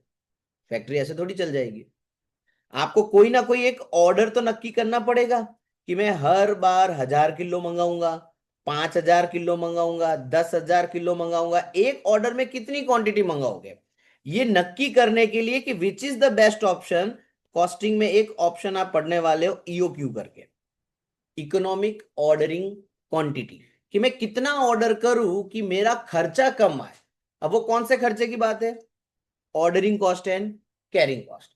ईओक्यू में थोड़ा डिटेल में बताता हूं आपको ईओक्यू होता है क्या। ईओक्यू का एक फॉर्मूला है 2AO/C, ये तुमको बताता है कि तुमको कितनी क्वांटिटी का ऑर्डर करना चाहिए। ए का मतलब होता है एनुअल कंजम्पशन कितना है, कितनी क्वांटिटी वापरते हो साल में। ओ का मतलब होता है ऑर्डरिंग कॉस्ट कितनी आती है तुम्हारी। और की का मतलब प्रोडक्ट को हैंडल करना, प्रोडक्ट का इंश्योरेंस, प्रोडक्ट का ट्रांसपोर्टेशन, उसको कैरी करने का खर्चा कितना आता है। और जब तुम उसको इस फॉर्मूले में डालते हो तो ये तुमको एक क्वांटिटी लाके देता है, और वो क्वांटिटी बेस्ट क्वांटिटी मानी जाती है। और ये क्यों लाके देता है? ईओक्यू कहता है कि आपकी ऑर्डरिंग एंड कैरिंग कॉस्ट जब इक्वल होती है तब आपकी टोटल कॉस्ट मिनिमम होती है। जब तुम्हारे ऑर्डर करने का खर्चा और कैरी करने के खर्चे दोनों सेम लेवल पे आ जाएंगे, उस क्वांटिटी पे तुमको ऑर्डर करना चाहिए, क्योंकि वहां पे तुम्हारी ओवरऑल कॉस्ट क्या होगी? मिनिमम होगी। ये कैसे? देखो, थोड़ा डाइजेस्ट शायद ना भी हो तुमको। ऑर्डरिंग कॉस्ट का एक फॉर्मूला है A/Q/O, annual consumption upon quantity into ordering cost. Carrying cost का एक फॉर्मूला है quantity upon 2 into carrying cost. 2 क्यों लिया जाता है? एवरेज करने के लिए। अब देखना, थोड़ा मैथ्स मेरे को भी आता है, प्रूव करेंगे आज अपने। Is equals to Q/2 into CC। E O Q यही कहता है, दोनों क्या होने चाहिए, इक्वल होने चाहिए। चलो इसको अपने कैलकुलेट करते हैं। ओसी को मैं खाली ओ बोल देता हूँ और सीसी को अपने खाली सी बोलते हैं। तो it will be like A O upon Q into Q C upon two. Two को अपोजिट ले जावे तो टू ए ओ हो जाएगा, क्यू को उधर ले जाऊं क्यू स्क्वायर सी हो जाएगा। चलो सी को डिवाइड में ले आते हैं, फिर स्क्वायर हटा दो वहां से, क्यू मतलब क्वांटिटी। ये फॉर्मूला कोई ऐसे ही नहीं बनाया उन्होंने, कुछ लॉजिकल है इसके अंदर, जब जाके वो तुमको वो क्वांटिटी ला के देता है। ठीक है, ये पढ़ेंगे ग्रुप टू में, बहुत ज्यादा पढ़ना है ऐसी चीजें। चलो बाहर निकलते इधर से। चलो इन्होंने पूछा है कि कौन सा जो है वो आपकी ऑर्डरिंग कॉस्ट नहीं है, तो ध्यान रखना, इंटरेस्ट का ऑर्डर से कोई लेना देना नहीं, इंश्योरेंस का लेना देना भी नहीं है, अपॉर्चुनिटी का लेना देना भी नहीं है। अपॉर्चुनिटी का वैसे भी लेना देना नहीं होता है। ये जो ऊपर वाले दोनों है ये कैरिंग कॉस्ट कहलाती है। माल लाने के लिए हमने ब्याज भरा, माल लाने के लिए हमने इंश्योरेंस वगैरह कराया, तो they are part of the carrying cost. So option is the D. ठीक है, कोई भी इसमें से ऑर्डरिंग कॉस्ट का खर्चा नहीं है। चलो सेल्स कमीशन, प्राइम कॉस्ट तो है ही नहीं, प्रोडक्ट कॉस्ट भी नहीं है।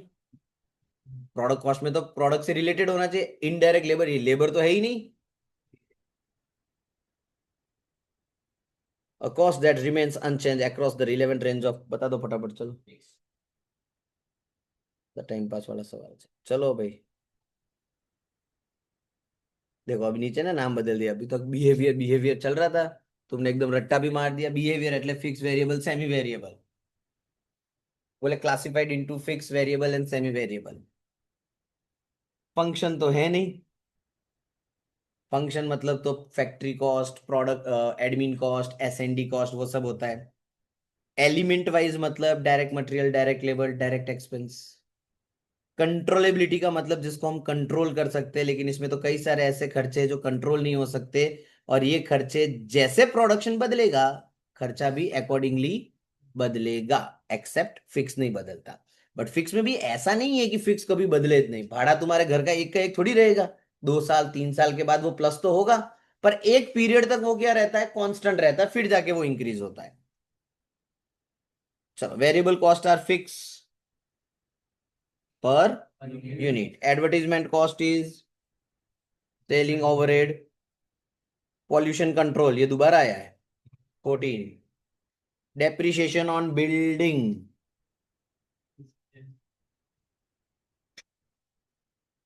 अभी आगे आया था कमिटेड कॉस्ट करके।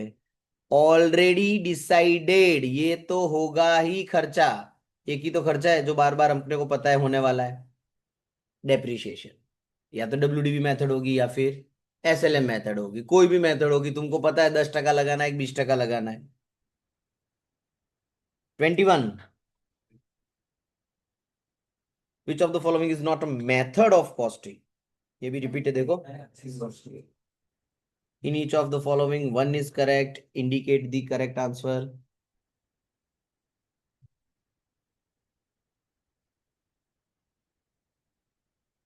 ये वाले टेढ़े होते हैं खरेखर, उसमें अपने को लगता है सब सही है। Basic objective of cost accounting, ascertain the cost, control the cost and provide information for ये सारे वर्ड एक साथ मिले ही देना तो समझ लेना कि मोस्ट प्रोबेबली आपका आंसर वही बनने वाला है। इन cost sheet NRV of normal scrap of material is dedicated from the cost of material, ऐसा कुछ भी आलतू फालतू वहां पे हमने नहीं देखा, तो ये गलत ऑप्शन हमारे लिए। कॉस्ट शीट में selling and distribution overhead are divided by total number of unit produce, no unit sold होता है। Conversion cost is equal to direct labour cost plus production overhead. बोलो क्या था कन्वर्जन कॉस्ट, सही तो है ये लिखा हुआ। प्रोडक्शन ओवरहेड का मतलब क्या होता है, तो यहाँ पे है ना मटेरियल कॉस्ट कर देते हैं अपने। ठीक है, वो चेंज कर लेना, मैं वीडियो भेजूंगा तब। और जो एक्सप्लेनेशन में नई नई डेफिनेशन आई है वो सारी नोटबुक में लिख लेना। ठीक है, नेट सेल का मतलब sales return and allowances and sales less पूछा है, लेस क्या क्या करेंगे, सेल रिटर्न माइनस होता है, उसके रिलेटेड के अलाउंसेस एंड कोई भी डिस्काउंट वगैरह है तो वो सब माइनस हो जाता है। Prime cost plus factory overhead, ऐसे कैसे पूछ लेते कई बार। Combination of direct material and labour, वाह गजब। Prime cost is total of direct cost, direct labour is an element of, prime में भी आता है, कन्वर्जन में भी आता है, प्रोडक्शन में भी आता है, तीनों में आता है। यहाँ पे फिर तुम्हारा ओवर कॉन्फिडेंस निकलता है। ओहो, प्राइम कॉस्ट मतलब डायरेक्ट लेबर, अरे कन्वर्जन में भी तो आता ही था। और total production cost, factory overhead जो अपना है, फैक्ट्री कॉस्ट जो है, फैक्ट्री ओवरहेड नहीं बोला है, फैक्ट्री कॉस्ट बोला है। चलो, cost of sale is, cost of sale कहाँ आता था, छिल्ले आता था एसएनडी के बाद। मतलब work admin marketing, marketing overhead का दूसरा नाम होता है एसएनडी ओवरहेड। ये सब मिल जाते हैं तब मिलता है हमें cost of sales. Which of the following cost is used in the calculation of cost per unit?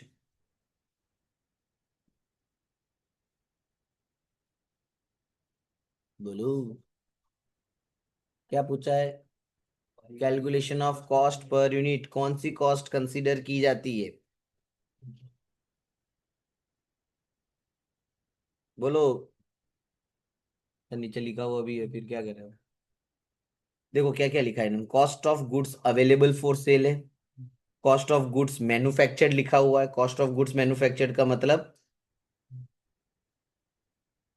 Cost of goods manufactured का मतलब फैक्ट्री कॉस्ट बोल सकते हैं हम।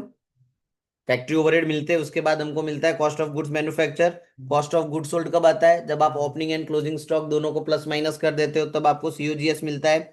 Cost of goods available for sale का मतलब कॉस्ट ऑफ सेल्स होता है।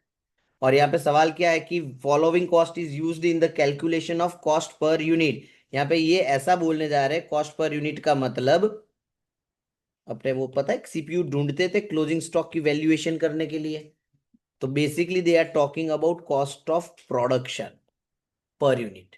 और वो पर यूनिट हम क्लोजिंग स्टॉक में यूज करते थे। ठीक है, थोड़ा प्रिंटिंग एरर लग रहा है मुझे, ये ऐसा रियल में एग्जाम में भी होता है। हाँ, थोड़ा कंफ्यूजन लगता है अपने को लगता है प्रिंटिंग एरर है, और होता है, उसमें मार्क्स मिलते हैं, फिर पूरे मिलते हैं, टिक करके आना पड़ेगा, तो तुम छोड़ के आओगे तो नहीं देने वाले हो। हाँ, एरर वाले मार्क्स मिलते हैं।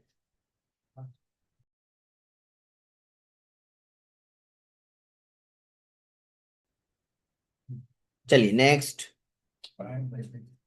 प्राइम कॉस्ट में be correctly termed as direct material, direct labour with all other cost, फिर नीचे पढ़ लेते हैं ना, total of all cost item which can be directly charged. Indirect material cost is a part of the work cost plus administration expense is known as, a firm uses its own capital, ये भी repeat ही था, the cost that is subject to actual payment or will be paid in future, ये भी repeat था explicit, the measurable value of an alternative course of resources in process costing each producing department is, cost accounting standard 16 is related with, sir याद ही नहीं है तुमको। Joint cost किससे relate करता है? जॉइंट कॉस्ट का कौन सा बोला? बोलो, बदाना नाम बताओ। जॉइंट कॉस्ट पे कौन सा स्टैंडर्ड था? 9 पैकिंग मटेरियल है, 19 क्वालिटी कंट्रोल, सु 14 अभी इतनी बार गया, 14 पॉल्यूशन कंट्रोल है, ओवरबर्डन रिमूवल, सो 20, मैंने 19 आया, 21 आया, तो बोले 20 ही होगा क्या? 9 is related with the appropriate cost unit, chargeable hours के हिसाब से कॉस्ट यूनिट किसका होगा? पावर हाउस तो नहीं हो सकता, पावर हाउस में तो किलोवाट आवर्स, मेगावाट ऐसा होता है। होटल में तो पेशेंट, और पेशेंट किया आपने, पेशेंट तो हॉस्पिटल में होते हैं, कस्टमर बोल सकते हैं, गेस्ट, ऑडिट फॉर्म में ऐसा हो सकता है। ठीक है, कि कितने आवर्स हमने काम किया, कितने लोगों ने आर्टिकल किया है, कितने आवर्स तक, उसके हिसाब से हम कॉस्टिंग निकाल सकते हैं। The method of costing applicable for hospital, बताया था ये। हॉस्पिटल वाले कोई प्रोडक्ट बनाते हैं? नहीं। बिल्डिंग बना रहे? नहीं। एक साथ 15-20 मरीज रेडी होके बाहर निकलेंगे? नहीं। ऑपरेटिंग, याद रखना, सर्विस इंडस्ट्री के लिए ऑपरेटिंग कॉस्टिंग होती है। जीएसीपी, जैसे GAAP होता था, gap, generally accepted accounting principle, वैसे GACAP हो सकता है, generally accepted cost accounting principle. 12 is related with repairing and maintenance cost. Costs that are classified into material, employee, etc., etc. Element, material, labor, direct expense, 3 element होते हैं। Which one is false? बोले fix cost बढ़ता है, production बढ़ता है, तो ऐसा सपने में नहीं होता। ये राइट है, मतलब ये फॉल्स है, वैसे आंसर हमारा एमसीक्यू ये वाला ए राइट है। Which statement is not true? सीधा सीधा नहीं पूछते ट्रू, बोले not true. Replacement cost is the current market cost of replacing an asset और मटेरियल। यस, मार्केट में जो अभी भाव चल रहा है जिसमें हम हमारी असेट को रिप्लेस करते हैं उसको रिप्लेसमेंट कॉस्ट कहा जाता है। Cost account provide information for determination of profit and loss. Yes, cost sheet बनाते हैं ताकि हमें पता चलता है प्रॉफिट एंड लॉस कितना।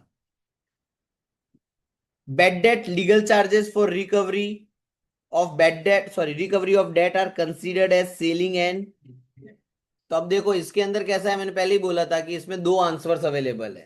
ठीक है, कई सारे लोग मानते हैं, कई सारे लोग नहीं मानते। अब इन्होंने पूछा क्या है, अब ऐसी सिचुएशन आ जाए तो तुम्हें पता है कि ये तो ट्रू था, ये भी ट्रू था, लास्ट वाला देखना पड़ेगा। Imputed cost are hypothetical cost, ये भी ट्रू है। हाइपोथेटिकल मतलब सिर्फ फिक्टिशियस। इंटरेस्ट ऑन कैपिटल, ये कोई रियल में आउटले वाला खर्चा नहीं है, किसी को जाके तुमने पेमेंट नहीं किया है।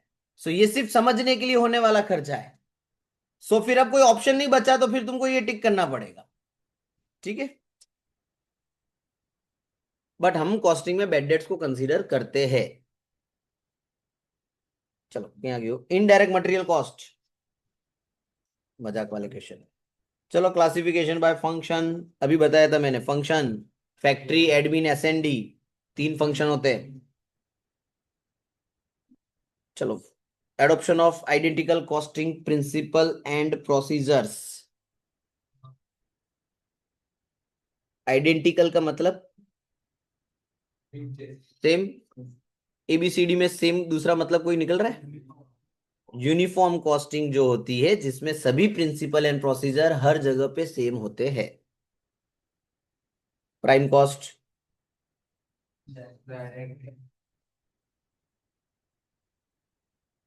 Wages for abnormal idle time. अब ये थोड़ा हटके है, देखो आइडल टाइम मतलब खाली खाली टाइम बर्बाद होना।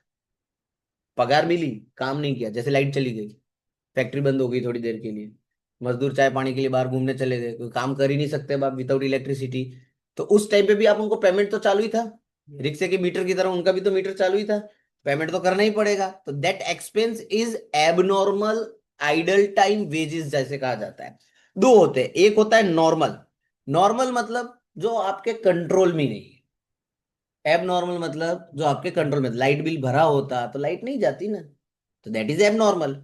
लेकिन फॉर एग्जाम्पल मैं ऐसा बोलूं कि मशीन के अंदर या फिर रॉ मटेरियल आपके पास टाइम पे नहीं आया, कोई बहुत बड़ा ऐसा इश्यू हो गया, लाइक फॉर एग्जाम्पल रायोट्स हो गए, रास्ते में ट्रक रुक गया, वो आप कंट्रोल ही नहीं कर सकते, आपके हाथ में है दंगे रोकना, रोकने जाना भी मत, कुछ पाचा नहीं आपसे। So that is known as normal idle time, और एक होता है एब नॉर्मल आइडल टाइम। और ये दोनों ही जो है, एब नॉर्मल वाला जो होता है ना, वो किसी खर्चे का पार्ट नहीं बनेगा, वो अलग से जाएगा एक सेपरेट अकाउंट में। वो ना आपका मटेरियल है, ना ही आपका लेबर है, ना ही फैक्ट्री है, ना ही एडमिन है, ना ही कुछ और है, वो सीधा सीधा कहाँ चार्ज करेंगे, directly costing P and L में। कोई भी एब नॉर्मल हो, याद रखना, कोई भी एब नॉर्मल, नॉट आइडल टाइम, एब नॉर्मल लॉस आ गया, एब नॉर्मल वेस्टेज दे दिया, कोई भी एब नॉर्मल चीज हो, कहाँ चार्ज करनी है, costing P and L. Which of the following items are not included in cost sheet? देखो बैक टू बैक पूछा हुआ है एग्जाम में। Which of the following would be classified as indirect labour? बोलो, इनडायरेक्ट लेबर कौन सा है? Assembly worker जो प्रोडक्ट को असेंबल करने पे काम कर रहे हैं वो तो डायरेक्ट होंगे। Store assistant in a factory store, factory में आपके रॉ मटेरियल के स्टोर का बंदा। दूसरे ऑप्शन देख लो, audit clerk in audit firm, audit clerk in audit firm. Audit clerk कौन होता है? जो ऑडिट करता है। असिस्टेंट्स नहीं होते आर्टिकल्स वाले, जिन लोगों को भेजा जाता है जाओ इधर ये काम करके आओ, ऑडिट में ये काम करो। ये क्या है, मासूम? अच्छा, वो भी तो डायरेक्टली काम करते हैं बेचारे, ईट वगैरह। तो ये डायरेक्ट, ये भी डायरेक्ट, ये भी डायरेक्ट, बचा गया। जब डायरेक्ट आंसर ना समझ में आए ना तो बाकी तीन चार ऑप्शन देख लेने के। अब स्टोर असिस्टेंट का मतलब आपके गोडाउन में रॉ मटेरियल के वहां पे एक बंदा खड़ा है, वो फैक्ट्री में आता है तो वो डायरेक्ट नहीं हो सकता। उसका प्रोडक्शन से डायरेक्टली कोई लेना देना नहीं है। जैसे गोडाउन के बाहर एक आपने वॉचमैन खड़ा रख दिया जिसका काम है रॉ मटेरियल के आने जाने पे ध्यान रखना, तो उसका प्रोडक्शन से लेना देना नहीं है, that is indirect. Cost of rectification of defective article, बोलो। Cost of rectification of defective article, rectification of defective article का दूसरा नाम होता है रीवर्क। रीवर्क का मतलब होता है जब कोई प्रोडक्ट में डैमेज होता है, कोई डिफेक्ट निकलता है, तो उस डिफेक्ट को रिमूव करने के लिए उसको वापस फैक्ट्री में लाके उस पर काम करना पड़ता है, और उसको वापस पूरा का पूरा वो जो डिफेक्ट है उसको वहां से रिमूव करके उसको नॉर्मल प्रोडक्ट बना दिया जाता है। पर ये काम करोगे कहां तुम? फैक्ट्री में लाके नॉर्मल प्रोडक्शन में ही करना पड़ेगा, that's why it is production overhead. Directors remuneration,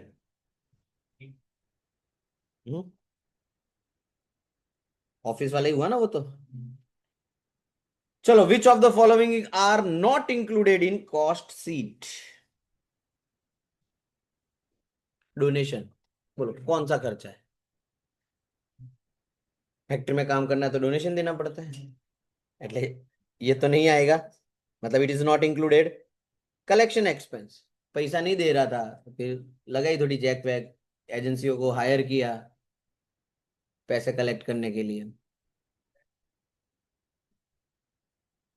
purely finance cost, ये भी नहीं आएगा। ऑडिट फीस कौन सा खर्चा है? Financial expense. Audit fees financial तो एग्जैक्टली है वैसे ही, बट ऑडिट फीस का कोई ओवरहेड से लेना देना है? ये फैक्ट्री का है, एसएनडी का है। अगर कुछ भी ऑप्शन ना होना तो बेसिकली इसको अगर मुझे चार्ज भी करना हो ना तो एक ही ऑप्शन मेरे पास अवेलेबल रहता है, दैट इज एडमिन ओवरहेड। ठीक है, बट नॉर्मली ऑडिट फीस जो है हम कॉस्ट शीट में कंसीडर नहीं करते हैं, that is all of the above. ये तो बस जस्ट बताया कि अगर करना ही हो तो कहां कर सकते हैं, एक ही ऑप्शन होगा, एडमिन। चलो, is an example of direct expense in the book publication. Direct expense, cost of paper तो रॉ मटेरियल हुआ, wages of printing staff direct labour हुआ, रॉयल्टी टू ऑथर ये आपका डायरेक्ट एक्सपेंस हुआ, क्योंकि ऑथर को पेमेंट तो करना ही पड़ेगा, उसके परमिशन के बिना तो बुक छप ही नहीं सकती। और जितनी बुक्स बिकती है उसके हिसाब से होता है, लमसम पेमेंट होता है कि 1,000 बुक बना के बेचेंगे हम, आपको 1 लाख रुपया राउंड फिगर देने के लिए तैयार है। सो ये डायरेक्टली आपके बुक के पब्लिकेशन से रिलेट करता है, पर ये लेबर और मटेरियल नहीं है, ये डायरेक्ट एक्सपेंस है। बस 139 है। अमुक बीच में प्रैक्टिकल वाले जो है वो मैंने डिलीट किए हुए हैं। रुक जाओ भाई, काहे होशियारी मारते हो?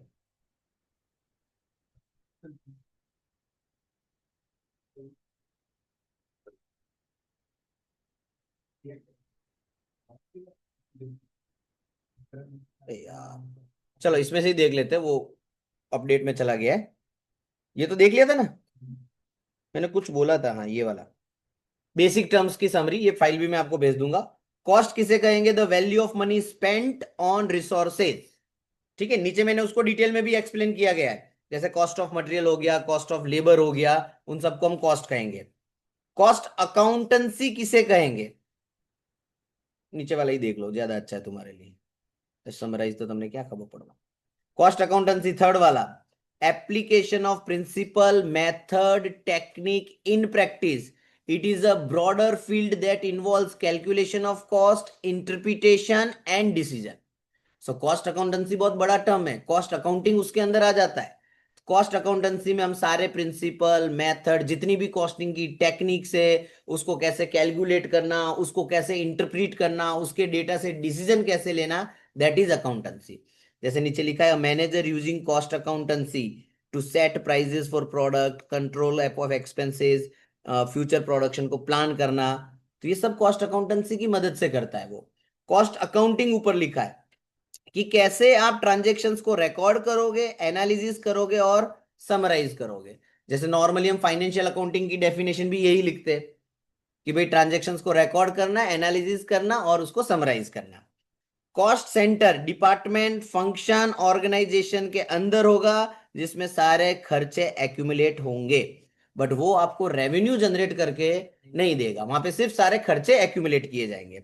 जैसे एचआर डिपार्टमेंट जो है वो किसी भी कंपनी में कॉस्ट सेंटर हो सकता है, टेक्निकल डिपार्टमेंट हो सकता है, कोई भी हो सकता है। कॉस्ट यूनिट, जिससे हम कॉस्ट को क्या करते हैं, मेजर करते हैं। जैसे होटल में है तो भाई कि भाई पर रूम, पर पेशेंट जैसे होता है, टन होता है, फिर किलोग्राम होता है, लेबर होता है, टन किलोमीटर होता है, पैसेंजर किलोमीटर होता है, जिससे हम कॉस्ट को मेजर कर सकते हैं, उसको क्या कहा जाता है, कॉस्ट यूनिट। कॉस्ट पूल का मतलब जिसके अंडर में हम बहुत सारे खर्चे डाल देते हैं। जैसे फैक्ट्री ओवरहेड, तो फैक्ट्री ओवरहेड में क्या आएगा, एक खर्चा आएगा कि नंबर ऑफ एक्सपेंस आएंगे। फैक्ट्री वाले सारे खर्चे कहां जाके इकट्ठे हो जाएंगे, फैक्ट्री ओवरहेड में। तो फैक्ट्री ओवरहेड को पूल कहा जाएगा। कौन सा पूल, तो बोले कॉस्ट पूल। जैसे ऑफिस रिलेटेड सारे खर्चे कहां जाएंगे, तो administrative overhead is a cost pool. जहां जाके सारे खर्चे एक साथ ग्रुप हो जाते हैं, टुगेदर एक साथ जहां लिखे जाते हैं, उसको कॉस्ट पूल कहा जाता है। ठीक है, ये बेसिक टर्मिनोलॉजी याद रखना, एग्जाम में इसके रिलेटेड एक या दो एमसीक्यू पक्के पूछे जाएंगे। कल जब आओगे तब आपको सारे कॉस्ट अकाउंटिंग स्टैंडर्ड सबको याद होने चाहिए। एक बार गलत जवाब दिया 50 बार लिखूंगा, ठीक है, क्योंकि एक या दो एमसीक्यू मतलब यार 4 मार्क का सवाल है। चलिए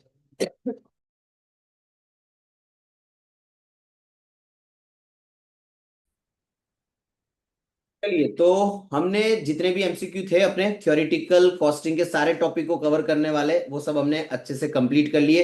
स्टिल अगर आपको कोई पर्टिकुलर टॉपिक में, कोई पर्टिकुलर कॉन्सेप्ट में क्लियरिटी नहीं आई है, आपको कोई डाउट है, तो आप मुझे कांटेक्ट कर सकते हो। मेरा नंबर जो है वो डिस्क्रिप्शन में दिया हुआ है।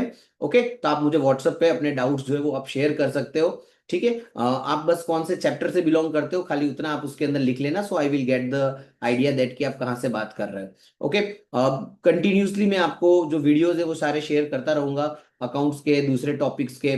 ठीक है, तो सीएमए फाउंडेशन की एग्जाम में आपका 100% एफर्ट रहे, 100% आपकी प्रिपरेशन अच्छे से हो जाए, वो मेरा टारगेट रहेगा। उसके लिए पूरे नवंबर महीने तक, even till the date of exam तक, आपको कोई भी डाउट हो, कोई भी क्वेरी हो, आप बिंदास मुझे कॉल या मैसेज कर सकते हो। ओके, चलिए, थैंक यू, बाय बाय।